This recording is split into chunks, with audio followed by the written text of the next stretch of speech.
রাস্তা ক্লিয়ার রাখ।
সহযোদ্ধা বৃন্দ, ভোটের আগ মুহূর্ত পর্যন্ত আমাদেরকে প্রতিটি ঘরে ঘরে জনাব তারেক রহমানের সালাম পৌঁছে দিতে হবে এবং ভোট বর্জনের আহ্বান জানাতে হবে।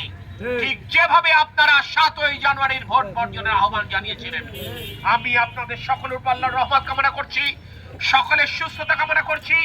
এই মুহূর্তে আমার সাথে এখানে দাঁড়িয়ে আছেন আমাদের যশোর জেলা বিএনপির সংগ্রামী সদস্য সচিব অ্যাডভোকেট সৈয়দ শামীমুল হক সাবু, যুগ্ম আহ্বায়ক জনাব দেলোয়ার হোসেন খোকন, সম্মানিত সদস্য জনাব মারুফুল ইসলাম, মনির আহমেদ সিদ্দিকী বাচ্চু, আমাদের অভয়নগর উপজেলা বিএনপির সংগ্রামী আহ্বায়ক বিশিষ্ট শ্রমিক নেতা ফারাজি মতিয়া রহমান, সিনিয়র যুগ্ম আহ্বায়ক কাজী গোলাম হায়দার ডাবলু, আমাদের মশিয়া রহমান যুগ্ম আহ্বায়ক, আমাদের পৌর বিএনপির সংগ্রামী সভাপতি জনাব আবু নঈম, আমাদের সাধারণ সম্পাদক রেজাউল ইসলাম মুন্না। এই মুহূর্তে আমাদের মাঝে উপস্থিত হয়েছেন কুষ্টিয়ার গণমানুষের নেতা, কুষ্টিয়া সদর আসন থেকে বারবার নির্বাচিত সংসদ সদস্য, আমাদের প্রয়াত অভিভাবক জনাব তরিকুল ইসলামের অত্যন্ত আস্থাভাজন অধ্যক্ষ সোহরাব উদ্দিন। তার উপস্থিতি শুধুমাত্র আপনাদেরকে আবারও ভোট বর্জনের আহ্বান জানানোর জন্য।